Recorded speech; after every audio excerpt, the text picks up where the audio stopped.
Okay. Vi har to måder, hvor vi kan beskrive et indgreb i en ligevægt på. Og den ene det er ligevægtsformlen, som siger, at KC er lige med koncentrationen af produkter over koncentrationen af reaktanter. Og vi kan se, at hvis koncentrationen af reaktanter bliver større, så bliver reaktionsbryggen mindre, så bliver KC mindre. Og hvis det modsatte sker, bliver KC større. Og så har vi Le Chateliers princip, der også skal bruges til at beskrive en ændring i et ligevægtssystem. Og det siger, at et indgreb i et ligevægtssystem fremkalder en forskydning, som formindsker virkningen af indgrebet. Det den siger, det er jo bare, at hvis der kommer et indgreb, så vil ændringen så vil ligevægtssystemet forsøge at gøre ændringen så lille som muligt ved at forskyde systemet den anden vej af, hvad systemet er blevet forskudt. Altså for eksempel, hvis KC er blevet for stor, så formindsk KC.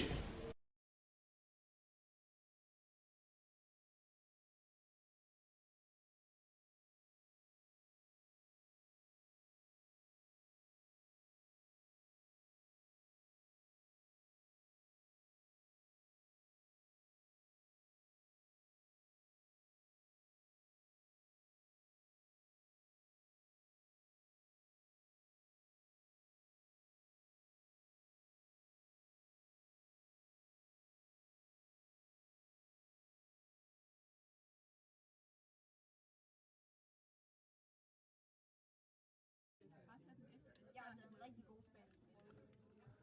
orange i det. Ja, det er jo ikke så godt.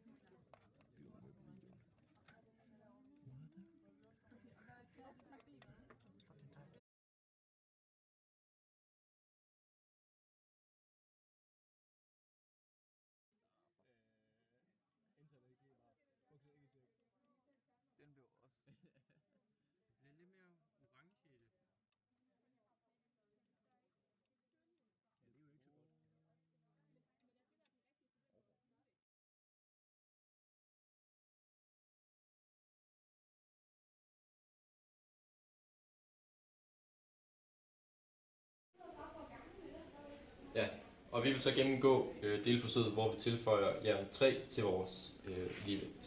Og vi kan se her lige før indgrebet, der så her vi har ligevægt, vi har 3 jern 3, vi har 3 SCN minus, og vi har 3 Fe SCN 2 plus. Okay, efter vores indgreb her ved den ligevægten, så har vi tilført mere jern. Så vi har 7 jern og det samme antal af SCN minus og Fe SCN 2 plus, fordi at ligevægten ikke har, der er ikke kommet ligevægt endnu. Ja, så vi kan se, at efter indgrebet, så stiger koncentrationen af jern 3 altså. Og vi har skrevet reaktionen op hernede. Men hvis vi skriver ligevægtsloven op for reaktionen, så kan vi altså se, at koncentrationen af jern 3 stiger. Det vil sige, at vi får en højere nævner og en mindre tæller. Det vil altså sige, at reaktionsbrøken, eller KC, den bliver mindre, eller Y bliver mindre end KC. Så for at blive indstillet, eller for at ligevægten den skal indstilles igen, så skal den altså bevæge sig mod højre.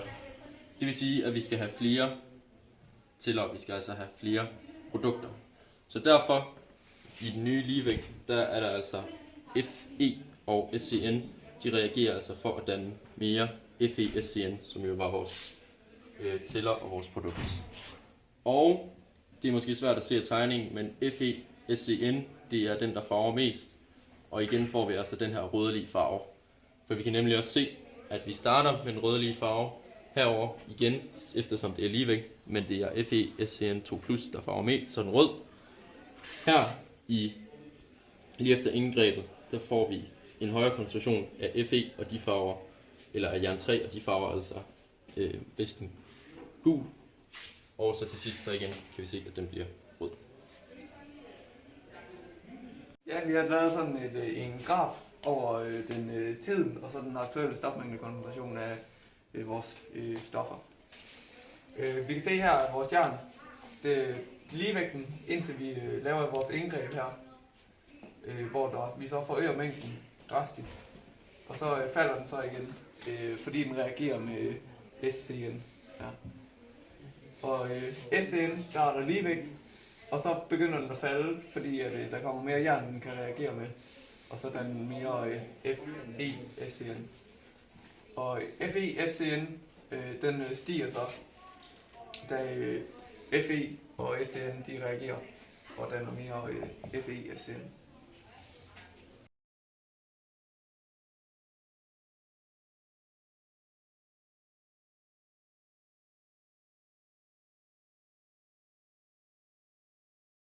Okay, vi har igen vores blanding med thiocyanat, jern 3-ioner og produktet jernthiocyanat under ligevægt.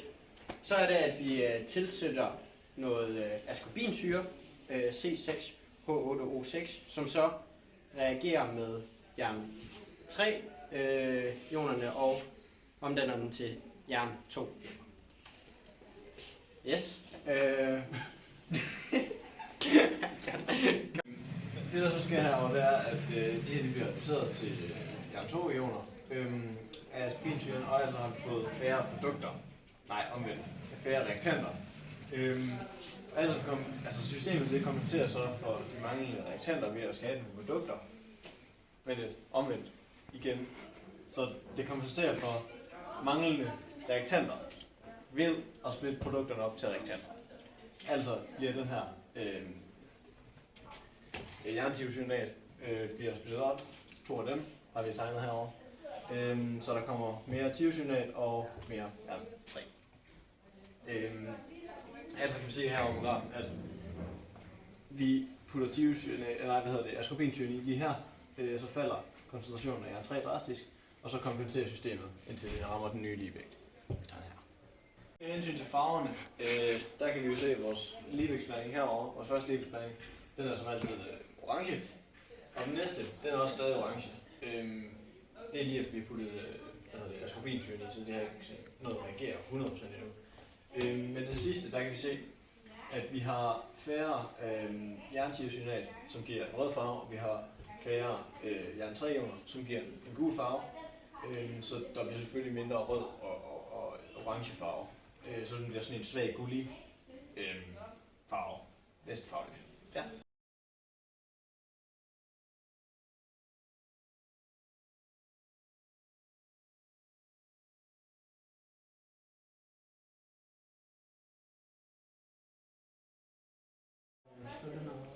Yes. Og i det her forsøg har vi så tilsat den samme mængde farvet blå vand. Men i den her kolbe, der har vi tilført noget demineraliseret vand.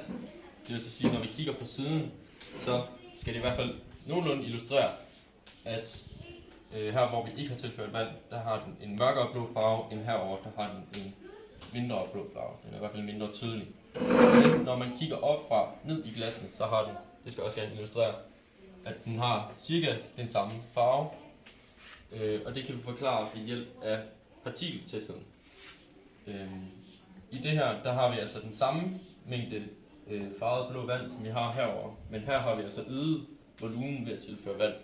Det vil så sige, når vi kigger fra siden, så er der ikke den samme partikeltæthed i det her stykke, for eksempel, som der er i det her stykke, fordi partiklen, der farver vandet blåt, det er altså spredt ud i hele den her volumen.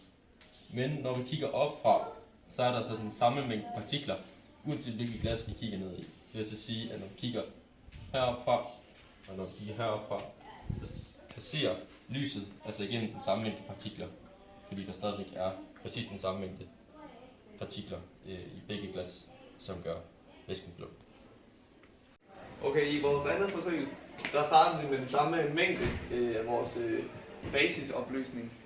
Og så i den ene, der tilførte vi så basis, eller volumen i vand, sådan volumenet blev fordoblet, og derfor blev koncentrationen halveret. Godt. Men når vi fordobler volumen, som Magnus lige sagde, så halveres koncentrationen. Det vil så sige, at når vi stiller ligevægtsloven op herover, så skal vi gange med en halv her, en halv her og en halv her. Men eftersom vi har 2 reaktanter nede i nævneren, vil det altså svare til, at der er 2 til 1. Det vil så sige, at de her 2 jern 3 og SCN minus.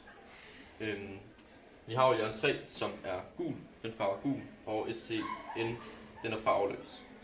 Men eftersom det er 2 til 1, det vil så sige, at i den her væske herover, så bliver den farve mere gulig, fordi vi har mere af reaktanterne, og gul den farve gul, og den her den farve farveløs.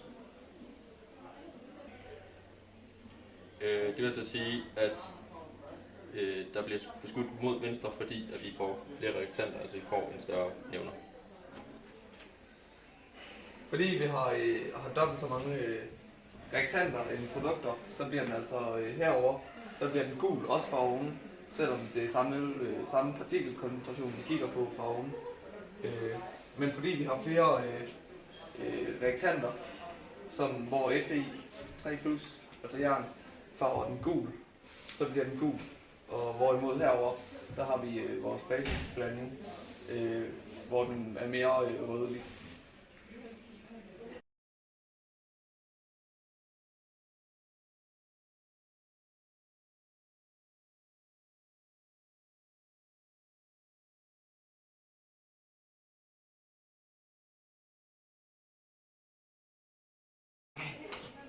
Yes, så lavede vi forsøget, hvor at vi havde vores Livex blanding, og så satte vi den i et varmebad.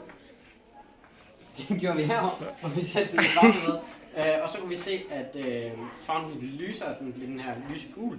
Og så satte vi den i isbad, og så blev farven den her røde.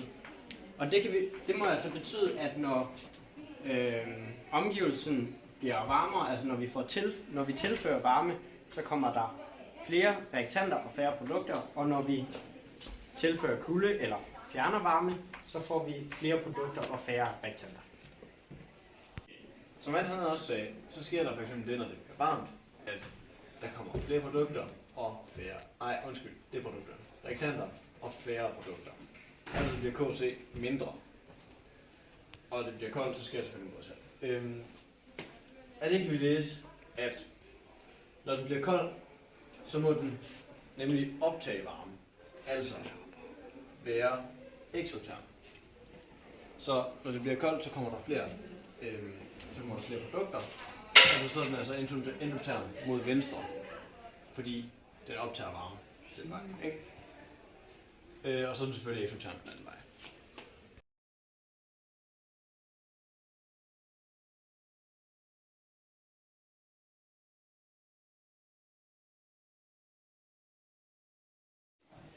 Og vi kigger så på en ligevægtstilstand imellem cyklopropan og propen, og det er altså ved 600 grader. Og for den her ligevægtstilstand, der kan vi altså opstille en graf, der viser koncentrationen af de to stoffer over tiden. I vores reaktionsskema, der kan vi se, at stofferne de reagerer 1 til 1.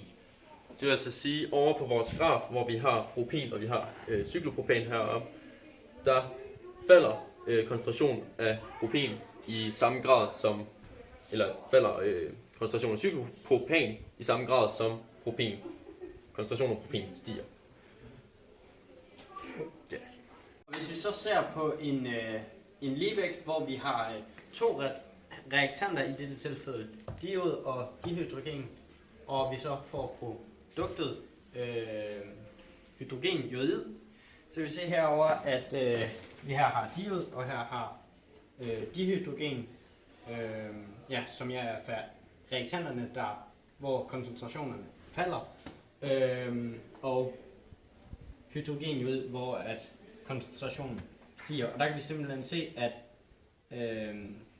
tangenthældningen for hydrogenjodid er lige så stejl som reaktanternes tangenthældning til sammen. Og vi kan så lige se, at vi har lidt ekstra diod, og det er derfor, at de er forskudt i forhold til hinanden, og ikke ligger oven